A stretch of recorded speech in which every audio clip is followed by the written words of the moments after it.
Hello, everyone. I hope you're having a great day. In today's episode, Alex is still lying in the clinic, and the whole village feels like it's holding its breath. Tu Na barely makes it through the night. Lan steps in to handle Alex's work, and Alex's mother rushes back the moment she hears the news. If you enjoy this story, don't forget to subscribe so you won't miss the next videos. Let's begin. Tu Na barely slept. The clinic room was quiet, but her night wasn't. Henry would stir and she'd lift him, rock him, hush him, then turn her head back toward Alex's bed like she could will him awake. When Henry finally dozed off, Tu Na's eyes stayed open anyway. She watched the bandage on Alex's head, listened for the sound of his breathing, and waited for the nurse's footsteps in the hallway. A nurse came in once to check his pulse and the fluids. Tu Na stood up immediately, stepped aside, and tried not to get in the way. She didn't ask too many questions. She just looked at the nurse's face, hoping to catch a hint, good or bad. The nurse told her the same thing again, stable, but still unconscious. Tu Na nodded, thanked her, and sat back down. The night dragged on. Tu Na counted time in small things. Henry's quiet breaths against her shoulder, the faint hum of the clinic fan, the sound of a door opening somewhere down the corridor. Every time Alex's chest rose and fell, she felt a little less scared. Every time it seemed slower, she leaned forward again. By morning, her head felt heavy, but she didn't let herself slow down. She washed her face in the clinic bathroom, tied her hair back, and came back to the bed. Henry was awake again, curious and restless. Tu Na bounced him gently and whispered nonsense to keep him calm. Lan arrived not long after, walking in with that familiar focused energy like she had already planned the whole day in her head. She went straight to Tu Na first, asked softly, "How was the night?" Tu Na gave a small, tired smile. Long. Lan looked at Alex, then at the chart near the bed. She spoke to the nurse in a low voice, asked a few direct questions, and listened carefully. Then she turned back to Tu Na. "You can't do this with Henry in your arms all day," Lan said. "Let's make it easier. I'll stay here for a bit. You take Henry to Ba Tang and come back." Tu Na knew Lan was right. She didn't want to leave, but she also knew she couldn't focus properly while Henry needed constant attention. She checked Alex one more time, touched the edge of the blanket near his hand, then lifted Henry and stepped outside. The morning air was cold. Tu Na rode quickly but safely to Ba Tang's house. Ba Tang opened the door before Tu Na even knocked, like she was already watching for her. "Bring him here," Ba Tang said, reaching for Henry. "Go back. Don't worry." Tu Na thanked her, tried to say more, then stopped because her voice didn't feel steady. She just nodded and turned back toward her motorbike. A few minutes later, she was riding back to the clinic, her mind finally able to focus on one thing. When she returned, Lan was still there, standing near the bed. Alex's condition hadn't changed. Still unconscious, still breathing, still stable. Lan pulled Tu Na aside for a quick update. "I'm going to call his mother," Lan said. "And I have to call Adam too." Tu Na nodded. She didn't ask questions. She understood what that meant. Alex's life wasn't only in this room. His responsibilities were outside too. And if no one managed them, the problems would pile up the moment he woke. Lan stepped into the hallway to make the calls. Tu Na stayed by Alex's bed, watching the steady rise and fall of his chest, listening to the quiet room, keeping her hands busy with small tasks, adjusting the blanket, wiping Henry's formula bottle from last night, cleaning up a bit so the space felt less messy. A nurse came in again. She checked Alex's eyes with a light, checked the bandage, asked if he had moved or spoken. Tu Na answered honestly, "No, not yet." The nurse nodded and said they'd keep monitoring. Not long after, Lan returned with her phone still in her hand. "She's coming back," Lan said quietly. "She's on the way." Tu Na felt her shoulders loosen a little. It wasn't that Alex's mother could magically fix it. It just meant they weren't carrying this alone anymore. Lan didn't sit down. She made another call, this time to Adam. Tu Na could hear only Lan's side of the conversation at first. Calm, respectful, clear. "Adam, it's Lan," she said. "I'm calling about Alex." Lan stepped a little farther away, but Tu Na still caught pieces. Lan didn't hide the truth. She said Alex had a serious accident. He was in the clinic, head injury, unconscious since yesterday. Stable for now, but still under close watch.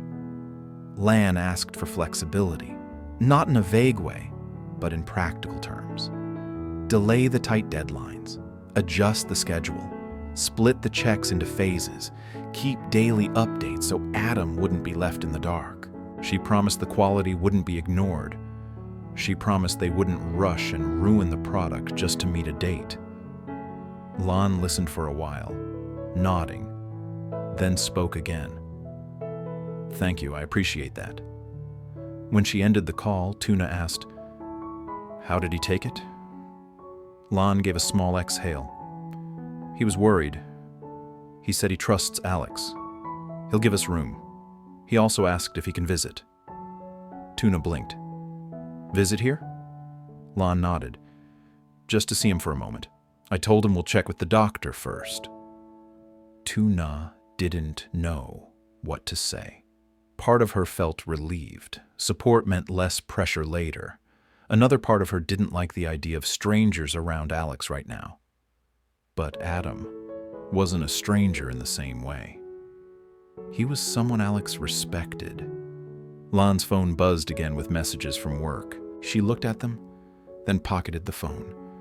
"I'll handle the calls," she said. "You stay close. If he moves, if he opens his eyes, we need to notice right away." Tu Na nodded. Late morning turned toward midday.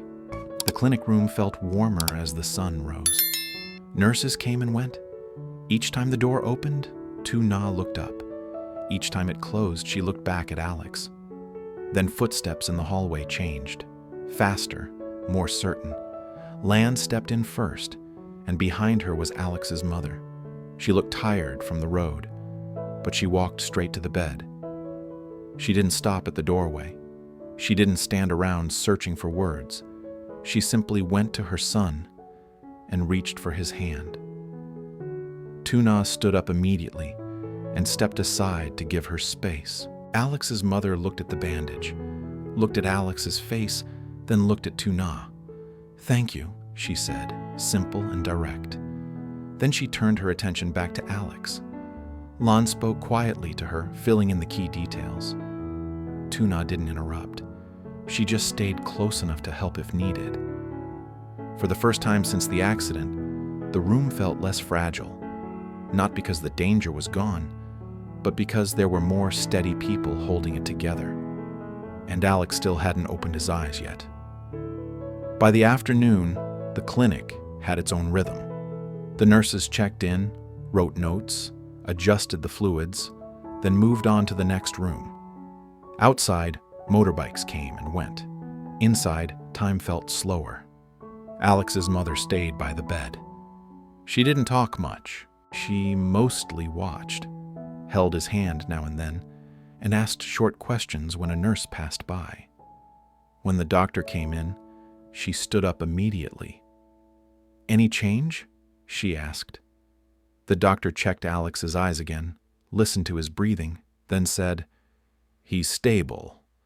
With head injuries, waking up can be gradual. It can happen suddenly, or it can take more time. We keep monitoring." Alex's mother nodded once. "If we need to transfer, tell me. I'll do it." The doctor agreed and moved on. Lan stayed busy in the hallway, taking calls and replying to messages. She returned every so often to update Alex's mother, then stepped back out again. Tu Na stayed close to the bed, but she didn't crowd it. She helped with small things, fetching water, keeping the space tidy, asking the nurse when she was allowed to sit closer.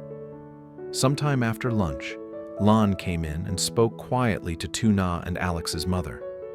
"Adam wants to come by," Lon said. "He's worried. He said he won't stay long."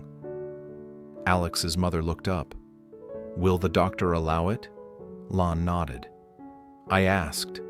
They said one short visit is fine as long as it stays calm." Tu Na didn't say much, but she agreed. If Adam was respectful and brief, it might even help later with work pressure. Not long after, Adam arrived. He was dressed simply, no big entourage, no loud behavior. He greeted Lon first, then Alex's mother, then Tu Na. He didn't ask 100 questions. He just stepped near the bed, looked at Alex's face, and exhaled like he had been holding his breath all day. "I'm sorry," Adam said. "Alex is a strong man. He'll get through this." Alex's mother nodded. "Thank you for coming." Adam turned to Lon. "Don't worry about the timeline too much," he said. "Do it properly. Give me updates and we'll adjust. Alex has always kept his word with me." Lon thanked him. "I'll keep you updated every day. We'll keep quality stable." Adam stayed only a few minutes more, then stepped back. "I'll leave him quiet," he said. "Tell him I came when he wakes up." He left as calmly as he arrived. When the room settled again, Lon leaned closer to Tu Na and spoke low. "One more thing," she said. "About the motorbike." Tu Na looked at her. "Oh, what about it?" Lon chose her words carefully. "A local mentioned the bike was found positioned close to the shoulder, like someone moved it out of the way. That doesn't prove anything, but it means someone likely saw it before we did." Alex's mother's eyes sharpened.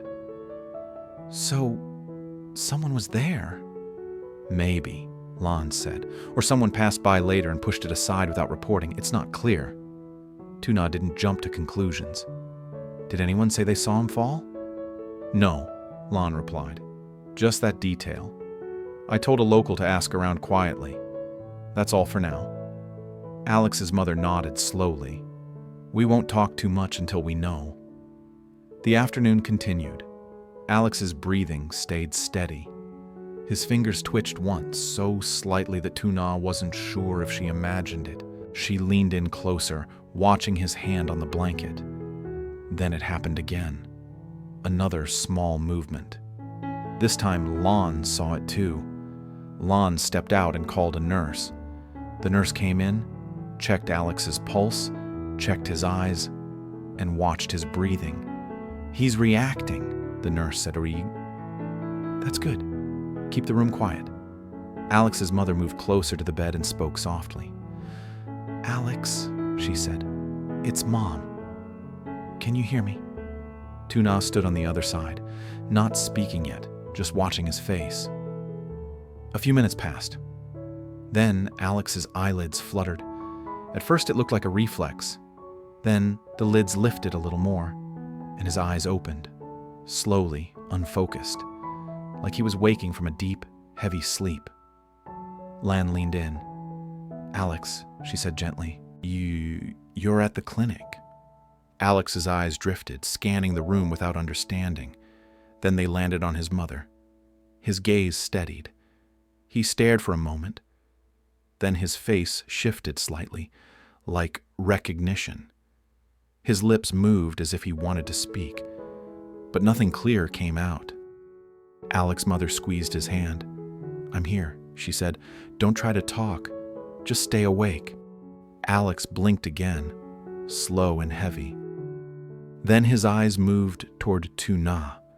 He looked at her for a longer moment than he looked at anyone else. Not because he didn't know her, but like his head was still trying to place everything in order. His brow tightened slightly as if it took effort. Tu Na stepped closer by a small distance, careful not to lean over him too much. She kept her voice soft and simple. "It's me," she said. "You're safe, just rest." Alex blinked. His throat moved like he was trying to swallow. His eyes stayed on her, and for a second it looked like he wanted to say her name, but couldn't get it out. The nurse returned and gently guided them back. "Give him space," she said. "This is a good sign, but he needs quiet." Lon nodded and stepped back first. Alex's mother stayed near the bed but lowered her voice, letting the nurse adjust the pillow and check the bandage again. Tu Na moved to the side and sat down, her hands finally still. She didn't speak again. She just watched Alex's eyes, watched them close halfway, then open again in small, tired flickers. By late afternoon, Alex was not fully awake, not fully talking, but he had opened his eyes. He had recognized his mother. He had looked at Tu Na and held her in his gaze long enough to show he knew she mattered, even if his mind was still slow. Lon stepped out to make one more round of calls. Alex's mother stayed in the room. Tu Na sat nearby, ready for the next update, while the clinic returned to its quiet routine around them. Tu Na trải qua một đêm dài mệt mỏi tại phòng khám, chăm sóc Henry và túc trực bên giường Alex khi anh vẫn bất tỉnh, nhưng tình trạng ổn định hơn. Sáng hôm sau, Lan đến thăm Alex và Tu Na đưa Henry đến chỗ bà tang để cô có thể tập trung hoàn toàn vào công việc tại phòng khám.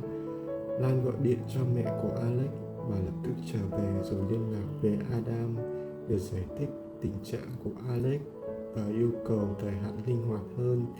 Adam tỏ ra rất lo lắng, đồng ý điều chỉnh lịch trình miễn là chất lượng được đảm bảo và thậm chí còn xin được đến thăm Alex một lát. Buổi chiều, Lan nghe được một chi tiết nhỏ nhưng đáng lo ngại. Xe máy của Alex có thể đã bị di chuyển ra ven đường, cho thấy ai đó đã nhìn thấy hiện trường trước khi Tu Na và Lan đến. Ngay khi ngày trôi qua, Alex cũng không có những dấu hiệu tỉnh dậy rõ rệt. Cuối buổi chiều, anh mở mắt nhận ra mẹ mình rồi nhìn Tu Na với một chút ngập ngừng. Vẫn còn yếu và không thể nói rõ ràng, trong khi nhân viên phòng khám yêu cầu mọi người giữ im lặng trong phòng để anh nghỉ ngơi.